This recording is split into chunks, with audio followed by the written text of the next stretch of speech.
네, 안녕하십니까. 고명환 컨설턴트입니다. 네, 헝거 마케팅 두 번째 시간 가지도록 하겠습니다. 네, 첫 번째 시간에는 이제 헝거 마케팅에 대한 정의, 그리고 헝거 마케팅에 대한 종류, 그리고 헝거 마케팅에 대한 위험성, 그리고 헝거 마케팅에 대한 지금 이제 전략 수립까지 알아보고 있는데, 저희가 이제 앞에서 이제 전략 수립할 때 중요했던 두 가지가 이제 브랜딩과 우리의 이제 우리 가게, 우리 제품, 우리 식당을 좋아할 만한 펜을 만드는 게 중요하다고 말씀을 드렸는데, 이제 마지막으로 우리가 갖춰야 될 것은 좋은 상품이지 않을까라는 생각이 듭니다. 아무리 브랜드가 좋고 펜이 있어도 우리가 판매하는 상품이나 제품이나 음식이 형편없다면 그 펜들은 금방 떨어져 나가겠죠. 그러면은 우리가 상품이나 서비스 기획을 할 때 제일 먼저 우리가 뭘 할까요? 바로 시장 조사를 하지 않을까라는 생각이 드는데, 시장 조사 같은 경우에는 조금 두 부류로 나뉘는 게 있습니다. 시장 조사를 해야 된다, 시장 조사를 뭐 하지 않아도 된다라는 부류가 있는데, 대표적으로 지금 이제 나와 있는 헨리 포드라는 분과 스티브 잡스, 지금 고인이 된 스티브 잡스 같은 경우에는 뭔가 신제품을 개발하고 런칭을 할 때 시장 조사에 대해서 필요 없다라고 하는 의견이 굉장히 많았습니다. 특히 스티브 잡스의 생각은 뭐냐면, 우리가 굉장히 멋있는 제품을 만들면 고객은 알아서 사줄 거다 라고 이렇게 얘기를 했고요.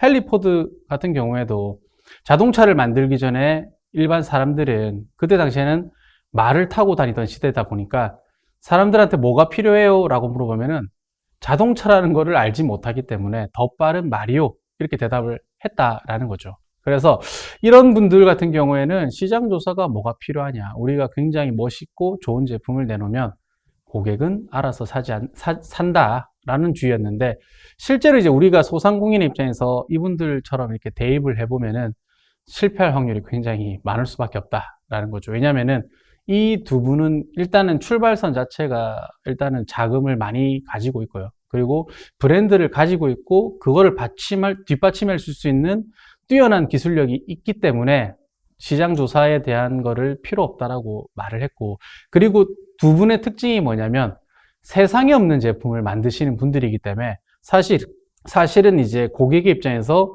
우리가 이런 제품을 만들지 안 만들지를 알 수 없는 상태에서 저게 필요하다라고 말을 하기가 힘들거든요. 그래서 스티브 잡스가 처음에 아이폰이라는 걸 내놨을 때 사람들은 깜짝 놀랐던 거죠. 핸드폰으로 우리가 터치가 되고 인터넷도 되고 전화도 되고 게임도 할 수 있구나, 이러면서 세상을 바꿨던 건데, 우리가 지금 소상공인의 입장에서 세상에 없는 제품을 만드는 것보다는 기존에 있는 제품에서 우리는 보다 나은 제품, 경쟁업체보다 보다 나은 제품을 만드는 게 사실은 우리의 전략이다 보니까, 실질적으로 저 같은 경우에는 시장 조사를 해야 된다라고 생각을 하는데, 시장 조사를 하실 때 뭐 다양한 방법을 많이 쓰겠지만 제일 쉬운 방법이 뭐라고 생각하십니까? 아마 여기 계신 분들도 내가 뭔가를 만들어요. 이제 만들어서 나는 인터넷으로 뭔가를 팔 거야.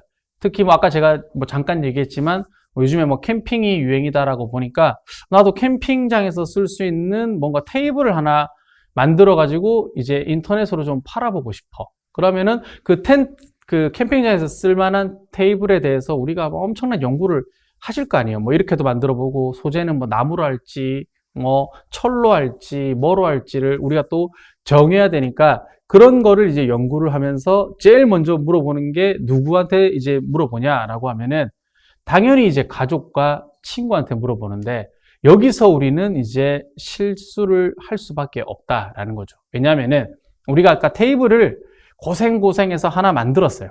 고생해서 이제 우리가 하나 시제품을 만들었으면 이거를 이제 양산해야 되는 시점에 이 제품에 대해서 우리는 좀 확신을 갖기 위해서 이제 여러 사람 물어보고 설문조사하고 뭐 이렇게 하는데, 대부분 이제 가족들 같은 경우에는 내 남편이 이제 이 제품을 만들기 위해서 맨날 밤 12시 넘어서 들어올 때마다 내가 이 제품 잘 되면 다음에 내가 꼭 외제차 사줄게, 그리고 이제 넌 이제 일 안 해도 돼, 아버님 일하지 마세요, 이렇게 얘기를 보통 할 거 아니에요.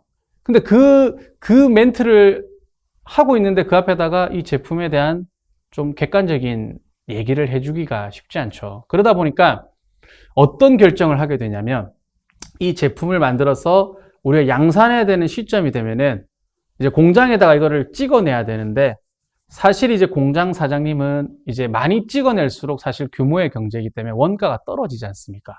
그래서 1000개 만들 때는 원가가 2만 원이다.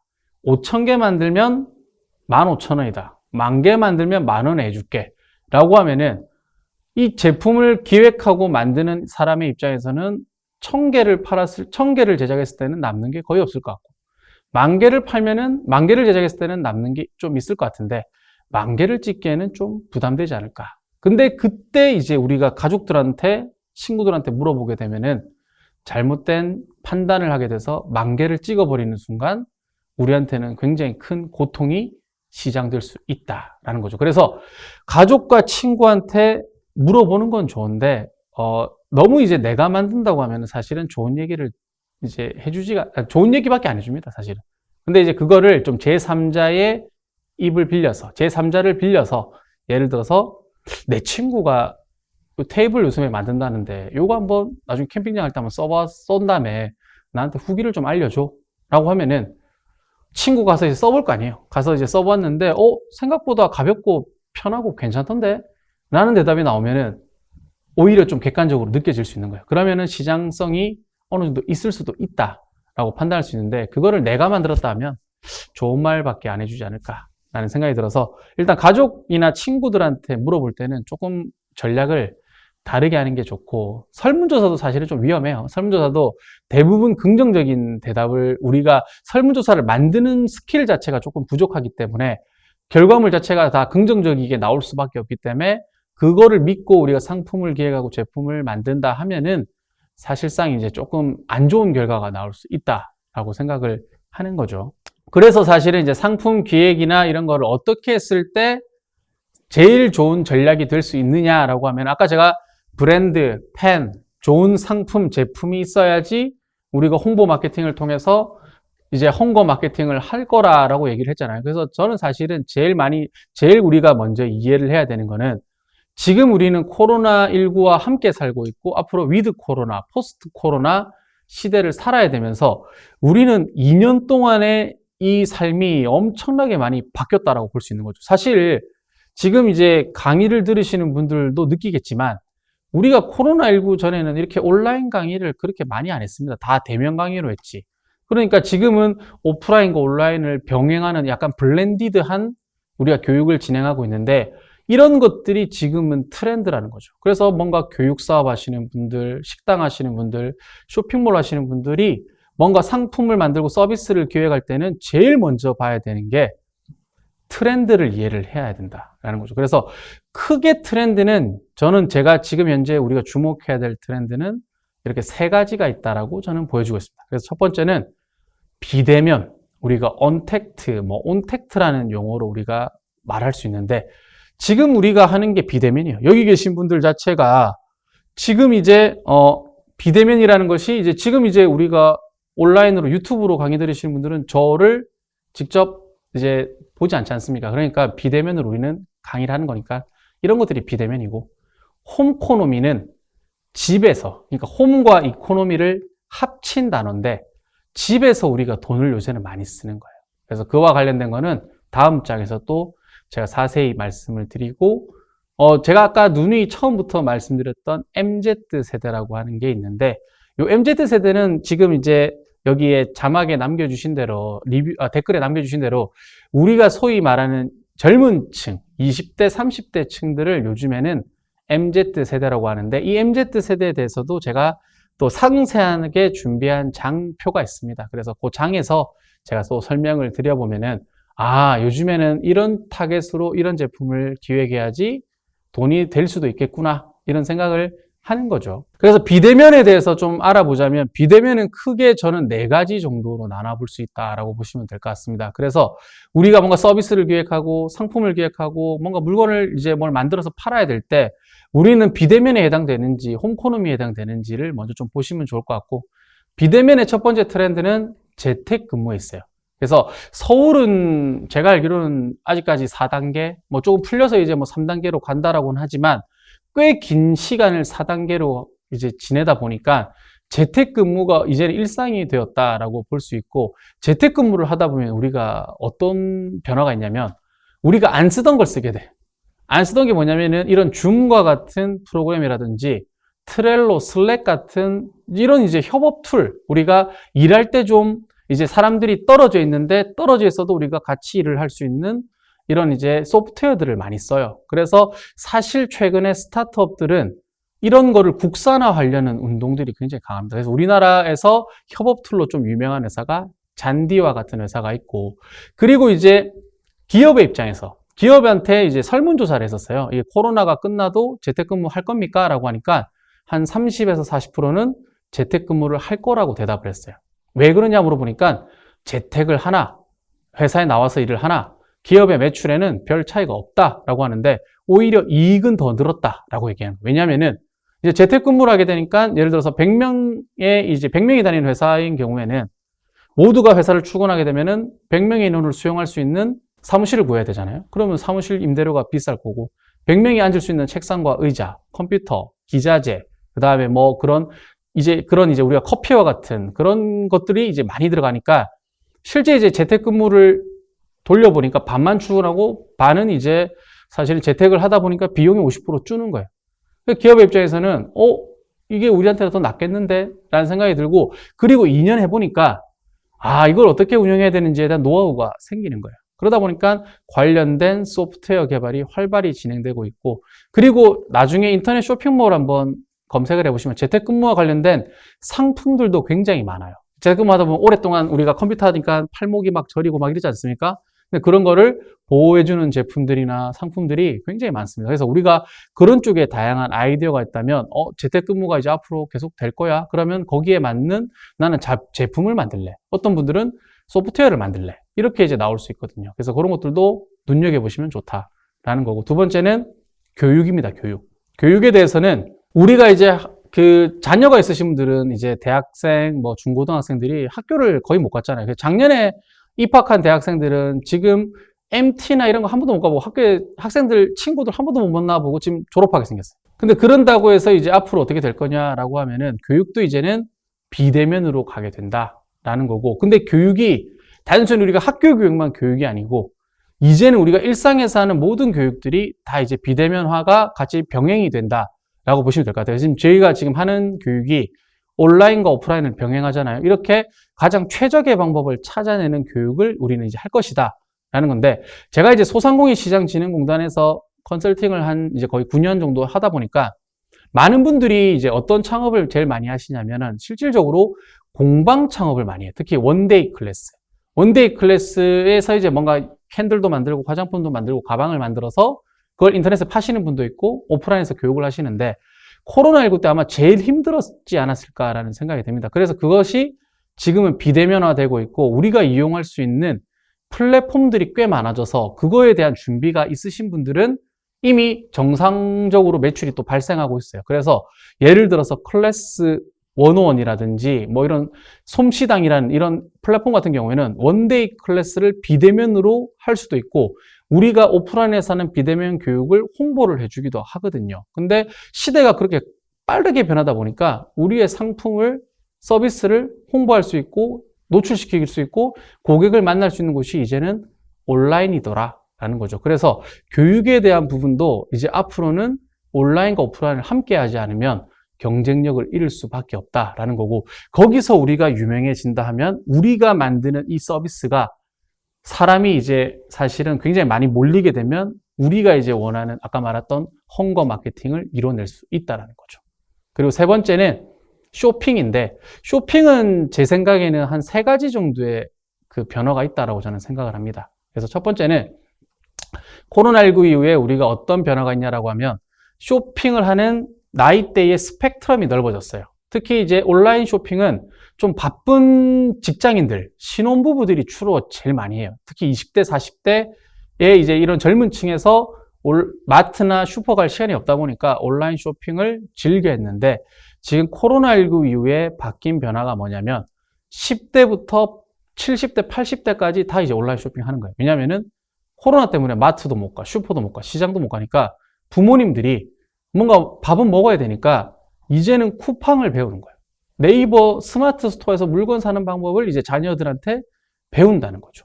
그러면은 내가 창업자의 입장에서는 이제는 나도 물건을 쿠팡이나 스마트 스토어에서 안 팔면은 경쟁력이 없다라는 거고, 특히 식당이나 카페나 뭐 일반적으로 아까 말했던 공방이나 이런 데서도 이제 오프라인 말고 온라인 쇼핑도 같이 병행을 해야 되고, 지금 우리나라 온라인 쇼핑의 시장 규모가 150조 정도 되는데, 저는 앞으로 그게 3배가 더 될 거라는 것은 진짜 자금력이 있으신 분들, 소비력이 있으신 시니어층들이 이제는 온라인 쇼핑에 중독이 되고 있고 굉장히 소비를 많이 하고 있다는 게 통계로서 증빙이 되고 있어요. 그래서 여기 계신 분들이 이제 앞으로 상품을 기획할 때는 그런 거를 염두에 두고 하셔야지 되는 게 맞다라는 거고, 두 번째 변화는 뭐냐면 식품에 대한 수요가 온라인 쪽에서 굉장히 많이 이루어지고 있다라는 거죠. 그래서 우리가 코로나19 전에는 제일 인터넷으로 성장이 더뎠던 게 신선식품 쪽이었어요.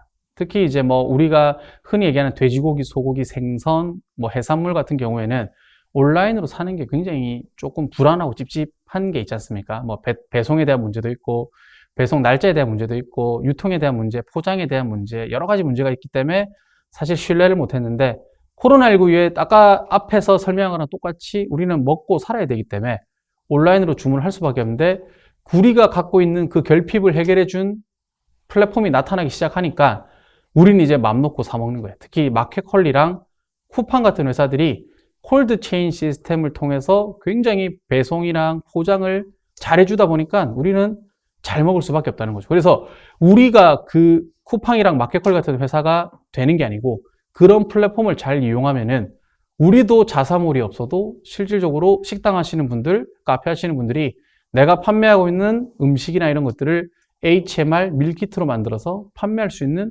길이 열리고, 그런 것들이 성공 사례들이 생각보다 꽤 많습니다. 그래서 지금은 캠핑장, 집에서 밥을 많이 먹다 보니까 그런 것들에 대한 니즈가 굉장히 많은데, 굉장히 인기 많은 맛집에서 만드는 밀키트는 시작과 동시에 오픈하자마자 5분 안에 완판되고 사람들이 계속 요구해요. 우리가 아까 얘기했던 헝거 마케팅이 여기서 이루어지더라라는 거죠. 그래서 오프라인에서 줄 서던 가게들은 온라인에서 줄 설 수밖에 없다라는 거고, 그것이 우리가 어떤 상품을 기획하고 어떤 플랫폼을 활용하는지에 따라서 달려있다, 이렇게 보시면 될 것 같아요. 그리고 이제 오프라인 매장도 지금 이제 아마 지금도 제가 통계를 보니까 그 창업이 이제 한때 조금 코로나 시국에 침체기를 겪다가 지금 위드 코로나 뭐 이러고 백신 접종률이 이제 70% 이상 육박을 하다 보니까 다시금 창업이 계속 늘고 있어요.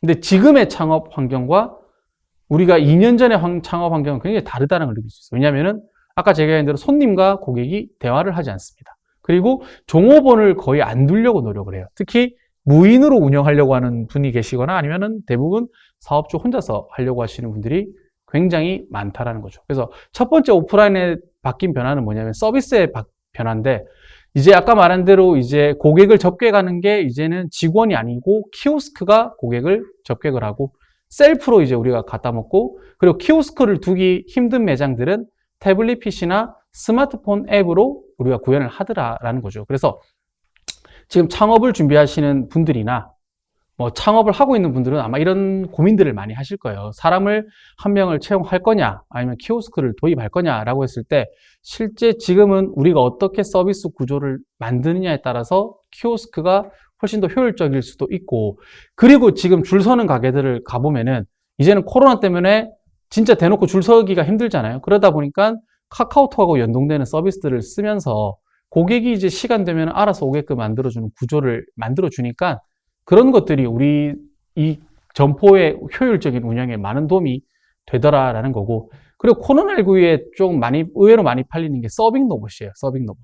서빙 로봇은 아시다시피 말 그대로 이제 우리가 비대면에 특화된 로봇인데 재미도 주면서 인건비 절감이 된다는 두 마리 토끼를 잡을 수 있고, 소상공인 분들이 제일 많이 찾는 네이버 카페 중에 아프니까 사장이다라는 카페가 있는데, 거기서 서빙 로봇에 대한 검색 유입량이 굉장히 많이 늘고 있다는 걸 확인할 수가 있다라는 거고요.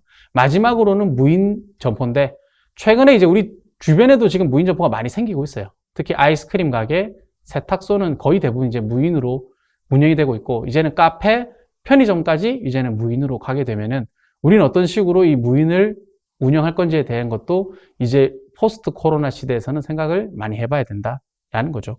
그리고 홈코노미는 우리가 진짜 헝거 마케팅을 하기에는 굉장히 좋은 아이템이에요. 특히 저는 지금 현재 제일 이제 좀 좋은 아이템 업종들을 좀 꼽자면 제 주변이나 아니면 제가 이제 특히 현장에 많이 있다 보니까 홈 퍼니싱 쪽입니다. 홈 퍼니싱 쪽이 뭐냐면 이제는 집에서 우리가 일을 하고 집에서 공부하고 집에서 운동하고 집에서 놀다 보니까 집이라는 환경이 각자의 라이프 스타일에 따라서 다른 용도로 쓰이는 거예요. 그러다 보니까 예전에는 안방, 거실, 주방으로 쓰이던 것이 이제는 바뀌는 거죠. 그러다 보니까 우리가 뭘 해야 되냐? 인테리어를 다시 해야 돼요.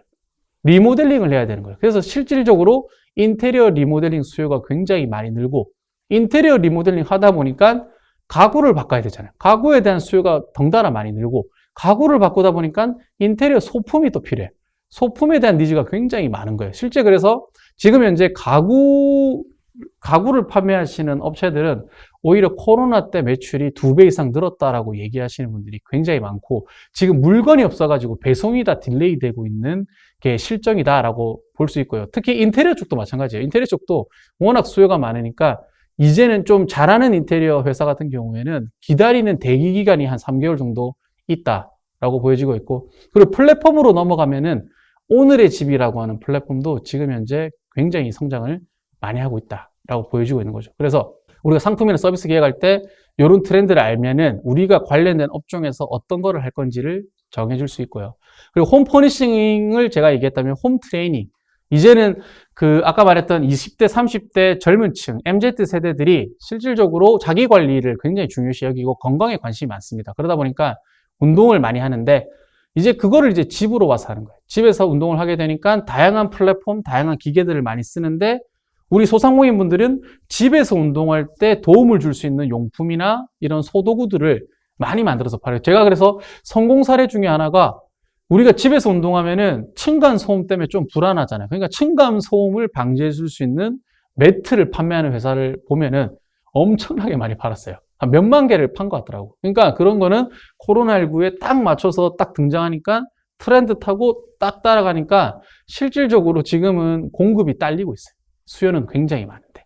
그런 것들이 또 좋은 사례가 될 수 있고 운동과 관련된 건 많아요. 레깅스도 있고 다양한 소도구도 있고 뭐 아령 그런 것들도 실질적으로 이제 집에서 이제 운동하게끔 만들어주면은 특히 여성들 같은 경우에는 운동도 운동이지만 이제 뭔가 이제 SNS를 즐겨 하시는 분들은 디자인이나 색감도 굉장히 중요시하기 때문에 우리가 기존에 이런 운동하는 용품들이나 도구들이 좀 안 이쁘고 그러다면 우리는 좀 디자인으로 차별화 두는 것도 좋은 방법이 될 수 있지 않을까라는 생각이 들고 마지막으로 저는 얘기 드리고 싶은 게 홈쿡이에요. 홈쿡.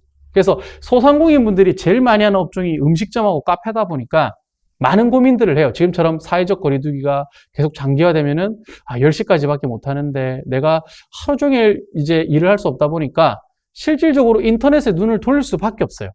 근데 지금은 우리가 인식이 많이 개선이 되고 HMR, 밀키트 같은 것들이 공장도 그렇고 이제는 우리 자체적으로도 만들어서 팔 수 있는 환경이 되다 보니까 지금부터 우리는 이제 만약에 창업을 준비하시는 분들이라면 우리가 가게 인테리어를 할 때 이런 인터넷 판매를 고려해서 이제 가게 인테리어를 하는 게 사실은 바람직합니다. 그래서 우리 가게가 맛집으로 소문이 나면은 그게 오프라인 맛집이면서도 온라인 맛집이 될 수 있거든요. 그러면은 내가 자고 있는 동안에도 음식이 팔리더라라는 거죠. 그래서 그런 것들이 처음에는 밀키트로 시작을 하겠지만 나중에 수요가 더 많아지면 공장에서 찍어내는 HMR 제품으로도 갈 수 있으니까 그런 것들을 우리는 트렌드를 잘 보셔야 되고 요즘에는 캠핑이나 집에서 많이 먹는 음식들이 인기가 많으니까 그 상황별로 우리가 잘 맞춰주시면은 좋은 아이템이 되지 않을까라는 생각이 듭니다. 그래서 상품 기획은 제일 중요한 게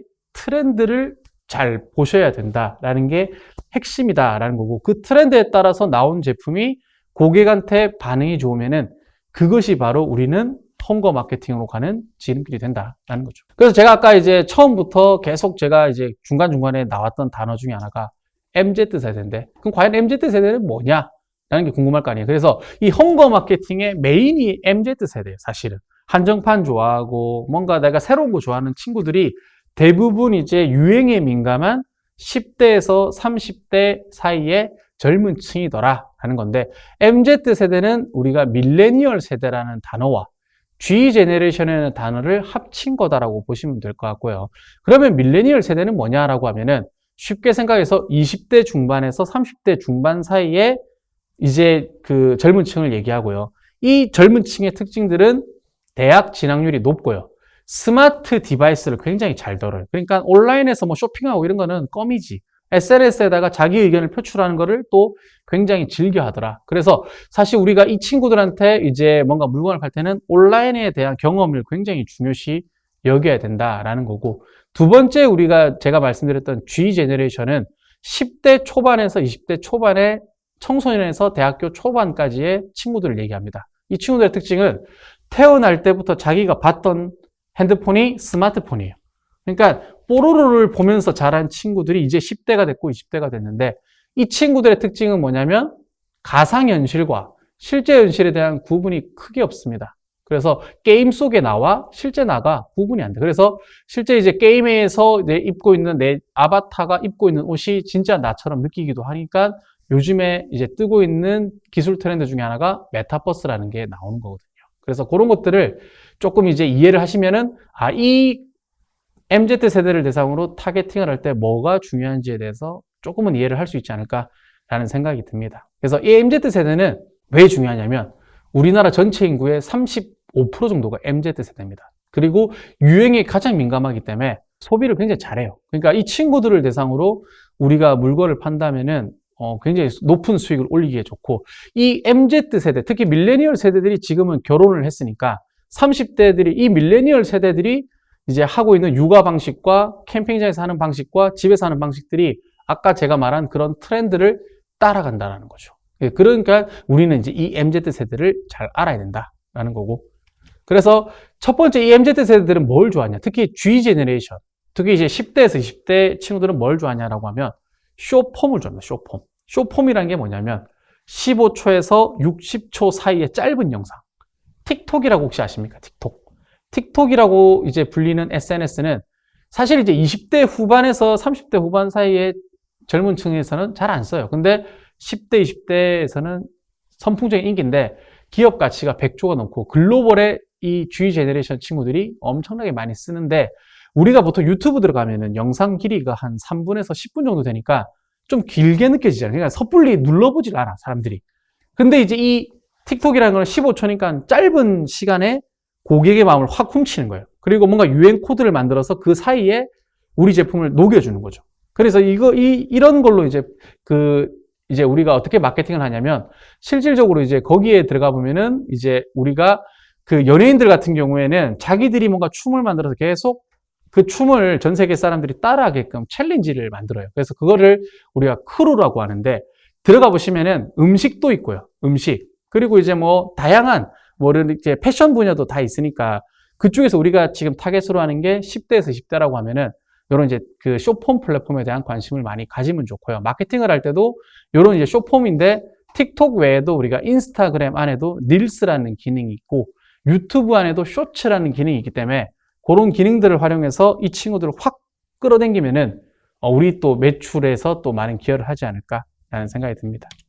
그리고 D2C. 아까 제가 제일 처음에 나이키 사례를 들면서 잠깐 얘기했던 것 중에 D2C가 있는데, 우리가 펜을 만들 때 제일 중요한 거는 펜은 우리 브랜드 보고 사야 되고 우리 브랜드를 계속 인지를 해야 되잖아요. 그래야지만 내가 뭔가 물건을 만들었을 때 제일 먼저 사줄 거고, 한정판 제품에 열광을 하는 게 우리 펜일 거 아닙니까? 그래서 D2C가 굉장히 중요한데, 다이렉트 투 컨슈머라고 해서 유통 채널을 거치지 않고 다이렉트로 파는 거예요. 그러니까 우리가 자사몰이 있다면 우리 고객은 자사몰에서만 물건을 팔게 하는 거를 우리가 D2C다라고 하니까 마진도 높아지면서 우리 그 브랜드를 바로 인지할 수 있어요.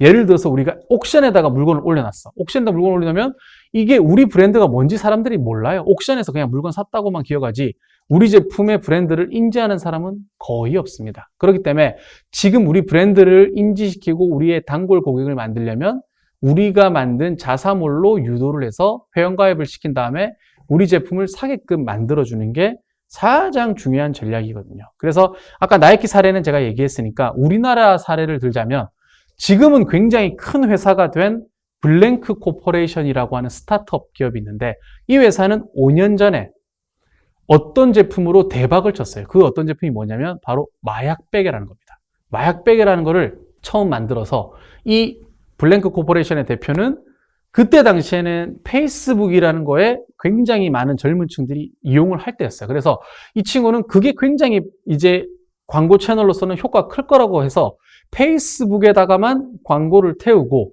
그런 다음에 거기에서 클릭을 하면은 자사몰로 유도를 시켜서 거기서 판매를 하는 거예요. 그러니까 사람들이 마약베개라는 브랜드를 인지를 하게 되고 바디럽이라고 하는 브랜드를 알게 된 거예요.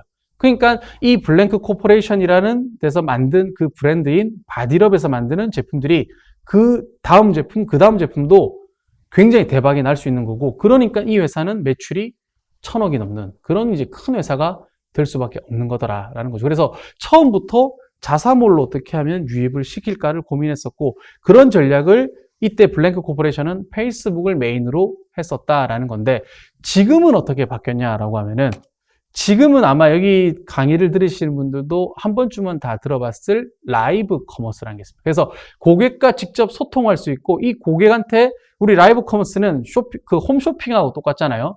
우리가 홈쇼핑을 항상 구매를 하게끔 만들어주는 포인트가 헝거 마케팅이지 않습니까? 지금 이 1시간 안에 안 사면은 이 가격에 절대 살 수 없다. 그리고 2번, 3번은 안 판다. 이런 멘트를 쇼호스트가 계속 하니까 우리는 이제 거기에 혹해가지고 지금 안 사면 이 가격에 못 사는구나. 아니면 지금 안 사면은 영영 살 수 없겠구나라는 생각을 가지니까 이 구매 버튼이 가는 거 아니에요. 그게 이제 우리는 라이브 커머스로 이동을 했다라고 보시면 될 것 같고, 라이브 커머스를 한번 들어가 보시면 나중에 다양한 제품, 지금 거의 다 있어요. 음식, 패션, 뷰티, 뭐 유아용품, 캠핑용품 없는 게 없습니다. 그리고 네이버 라이브 쇼핑 한번 들어가 보시면 현재도 지금 수천 명의 고객들이 라이브 커머스에서 판매자와 소통을 하면서 물건을 사고 있더라. 그럼 거기서 물건을 산 사람들은 어떻게 될까요? 우리의 팬이 되는 거고, 물건을 만족했을 때는 다음에 새로 나온 제품이 있을 때는 기꺼이 우리 그 라이브 커머스를 알람을 설정해 놔서 다시 또 들어와서 물건을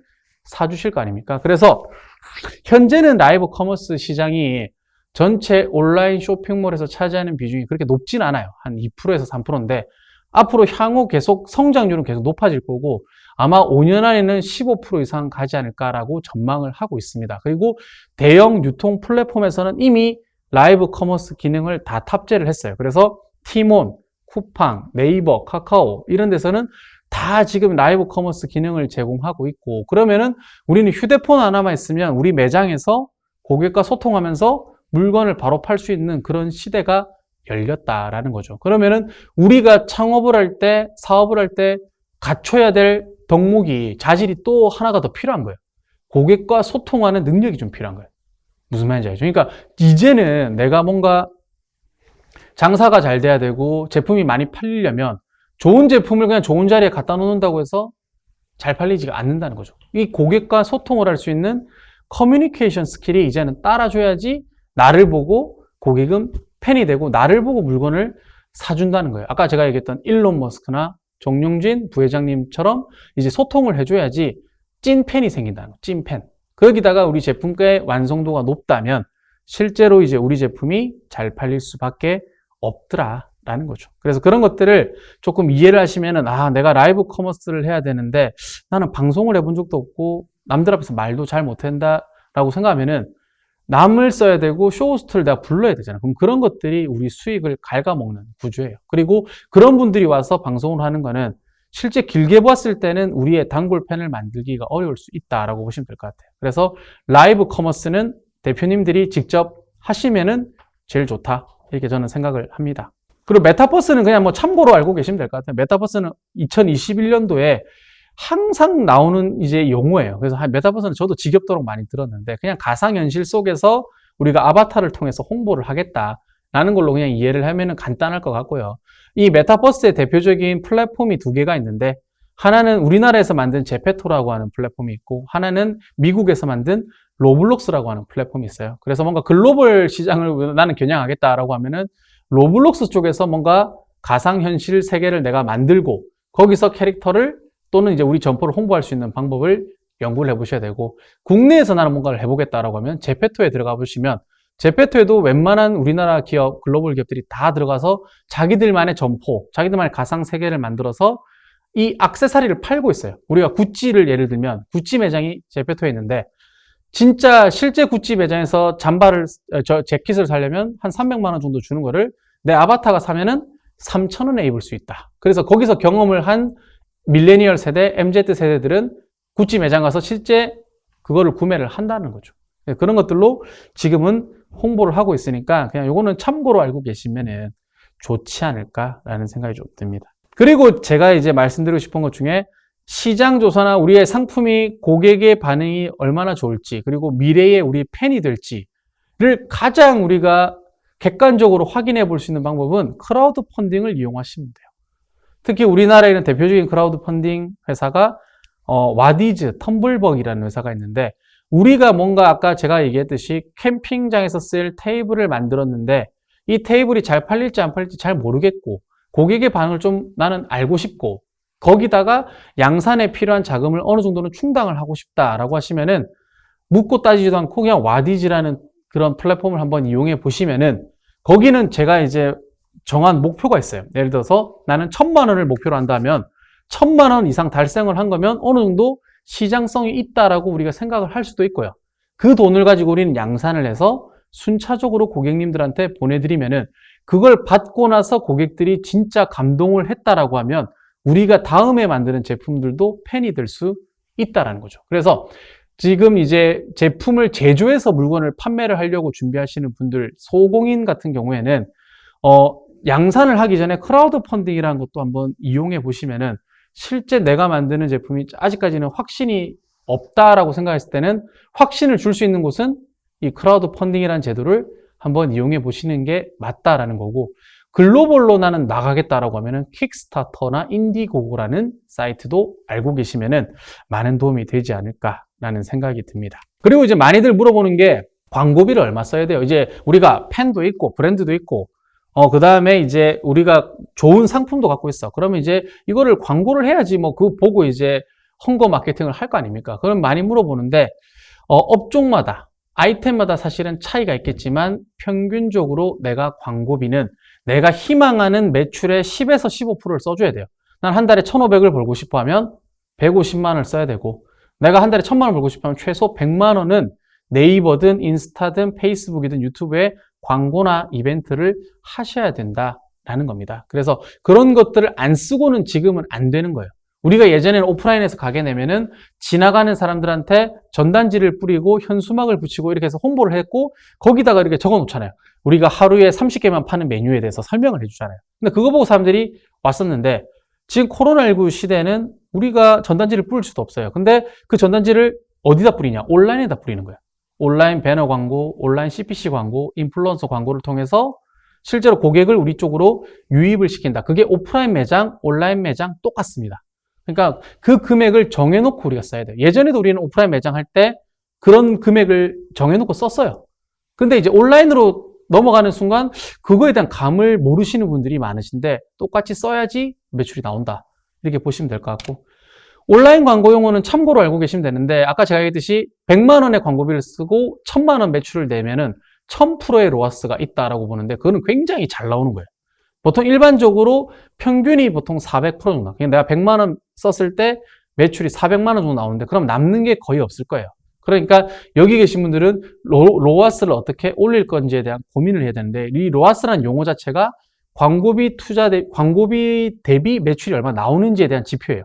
그러니까 내가 100만 원 썼을 때 1,000만 원 이상 나오게끔 만들려면 어떤 썸네일을 만들어야 되고 어떤 광고 소재, 어떤 영상을 제작해야 되는지가 중요하다라는 거고, 옆에 있는 이제 이런 용어들은 참고하시면 될 것 같고요. 보통 대부분의 광고들은 클릭당 비용이에요. 눌리면 돈이 까지는 구조, CPC 구조가 제일 많다. 이렇게만 알고 계시면 될 것 같습니다. 그리고 이제 홍보 마케팅 할 때는 제일 중요한 게, 음식 할 때 제일 중요한 게 뭡니까? 맛있는 음식 만들려면 재료가 제일 중요하잖아요. 마케팅도 마찬가지예요. 마케팅 하려면은, 광고하려면 재료가 제일 중요해요. 그러니까 우리가 갖고 있는 제품 사진의 퀄리티가 좋아야 되고, 회사 속에서가 잘 갖춰져 있어야 되고, 제품 홍보 영상이 누구나 봐도 뭔가 살 수 있게끔 만들어줘야 되고, 제품을 소개하는 영상 자체가 매력적이어야 되고, 제품 카탈로그가 구매 욕구를 땡겨야 되고, 제품 패키지만 봐도 감성을 느낄 수 있어야 되고, 기업 홈페이지가 제대로 돼 있어야 되고, 우리의 브랜드가 잘 갖춰져 있어야 돼요. 그러니까 저런 준비를 하고 난 다음에 광고를 하라는 거예요. 저런 준비 없이 내가 그냥 대충 찍은 사진, 대충 만든 홍보 영상, 브랜드 자체도 없는 기업이 인터넷으로 광고비를 100만 원 쓴다? 아무 효과 없습니다. 우리 브랜드를 인지하지도 못하고, 아까 제가 얘기했듯이 브랜드, 상품, 그 다음에 펜이 갖춰진 상태면 아마 이게 다 돼 있을 거예요. 근데 이거 없이 광고를 한다? 아무 효과 없습니다. 그래서 뭔가 이런 것들을 만들려면 다 돈이지 않습니까? 그러니까 소상공인시장진흥공단이나 기타 창업 관련된 이런 부처들을 살펴보면 마케팅 지원들을 꽤 많이 해주고 있어요. 그래서 정부 지원 사업을 통해서 일부는 좀 충당을 하시면은 비용에 대한 부담을 좀 줄일 수 있지 않을까라는 생각이 좀 들고요. 그리고 이제 대부분 아까 제가 얘기했듯이 소상공인분들은 혼자 하시는 분들이나 아니면은 뭐 대부분 5인 이하의 이제 소규모가 많지 않습니까? 그러다 보니까 전문 마케터를 뽑기나 전문 디자이너를 뽑기가 좀 부담스러운 경우가 많아서 이제 내가 이제 이런 걸 만들고 싶다라고 했을 때 도움을 주는 플랫폼들을 좀 알고 있으면 디자이너나 마케터가 없어도 우리가 컨텐츠 제작을 하는 데는 좀 무리가 없을 수 있습니다. 그래서 크몽이라든지, 크몽에서는 우리가 외주 이제 프리랜서 디자이너를 이제 찾을 때 좀 도움을 주는데, 일반 기업을 맡기는 것보다 많게는 50% 이상 가격이 저렴하더라라는 거죠. 그리고 망고보드라는 거는 템플릿.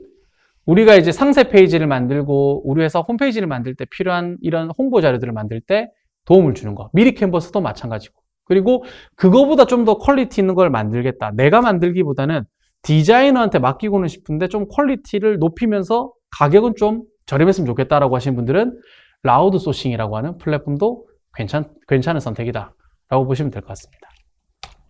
그리고 해외에도 좋은 게 많아요. 우리가 마케팅이나 디자인 할 때는 사실은 남의 거를 많이 보고 참고해서 만들지 않습니까? 그럴 때 제일 많이 참고하는 플랫폼이 핀터레스트라고 하는 앱인데, 그 앱에 들어가 보시면 우리가 참고할 만한 이 벤치마킹 사례들이 꽤 많습니다. 그래서 상세 페이지, 로고, 인테리어, 뭐 패키지 이런 것들은 이제 여기서 좀 많이 인사이트를 좀 얻으시고 만드시면 좀 실패가 좀 덜하죠.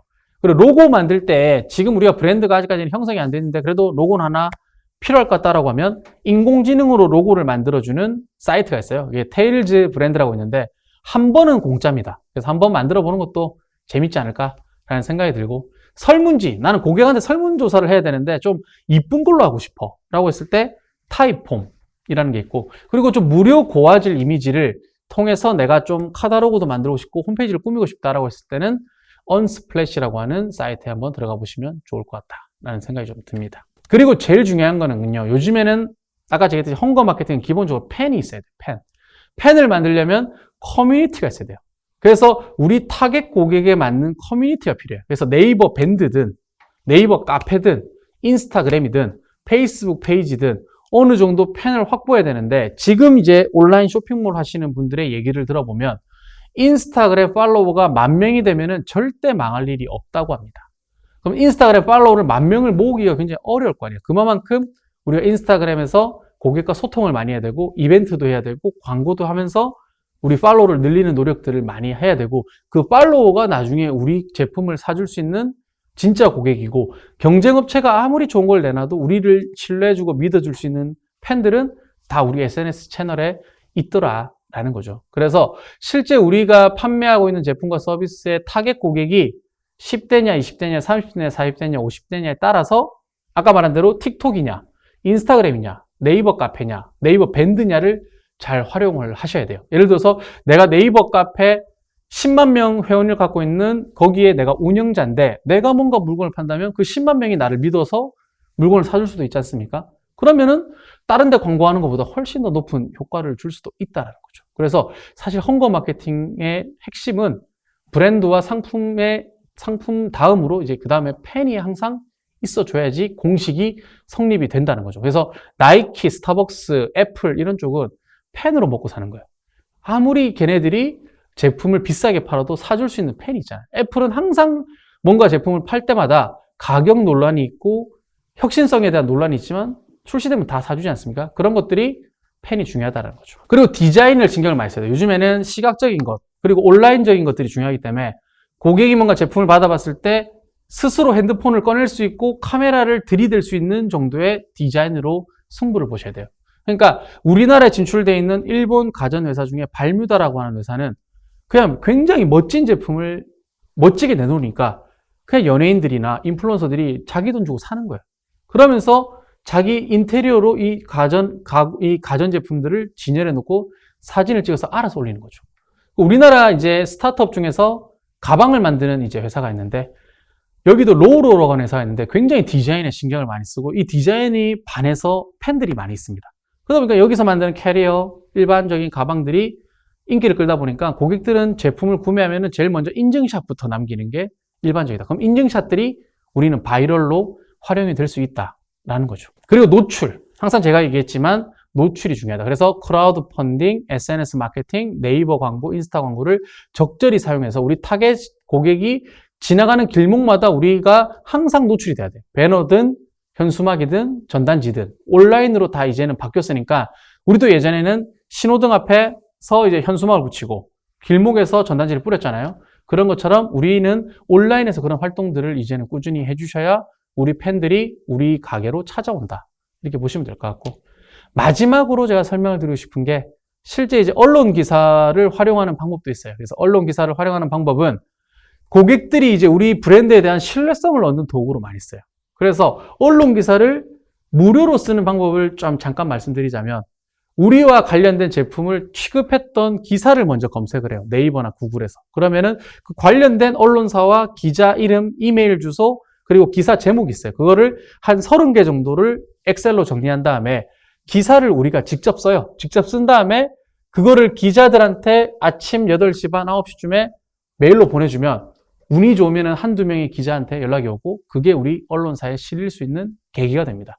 그렇게 저는 한두 번 언론사에 한번 실었던 경험이 있거든요. 근데 그렇게 되면 돈 안 들이고 언론사 광고를 하게 되면 고객들이 우리 브랜드를 지금은 모르지만 나중에는 우리 그 브랜드에 대한 제품에 대한 신뢰를 얻는데 충분히 저희는 마케팅으로 활용을 할 수 있더라라는 거죠. 그래서 이런 식으로 보시면 될 것 같고요.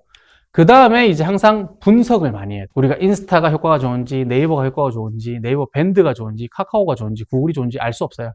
여러 번 돌리다 보면은 하나의 채널에 집중을 할 수가 있습니다. 근데 그거는 분석을 통해서 할 수 있고 요즘에는 다 스마트폰, PC로 다 우리가 접속을 하기 때문에 그런 것들을 이제는 우리가 확인을 할 수 있는 시대가 돼버린 거예요. 그래서 선택과 집중을 하게 되면은 우리 팬들한테만 광고를 하는 거고 우리 팬들이 좋아하는 행동만 우리는 할 수 있다. 이렇게 보시면 될 것 같습니다. 이렇게 긴 시간 동안 2시간 동안 헝거 마케팅에 대한 내용을 다뤄봤고요. 우리가 사실 중요한 거는 브랜드 만들고 팬 만들고 좋은 상품 만들어서 홍보 마케팅을 통해서 우리는 많이 파는 게 목적이다. 라는 게 지금 제가 말씀드리는 강의의 주제고 거기에 따라서 헝거 마케팅은 따라온다라고 보시면 될 것 같습니다. 그래서 아마 지금은 우리가 헝거 마케팅을 하기 힘든 시기겠지만 제가 말했던 전제 조건을 다 달성을 하면은 매출은 알아서 따라온다라고 생각을 하시면 될 것 같습니다. 네, 코로나19지만 굉장히 힘내시고 파이팅 하시길 바라겠습니다. 이상으로 강의를 마치도록 하겠습니다. 저는 소상공인시장진흥공단 경영 컨설턴트 고명환입니다.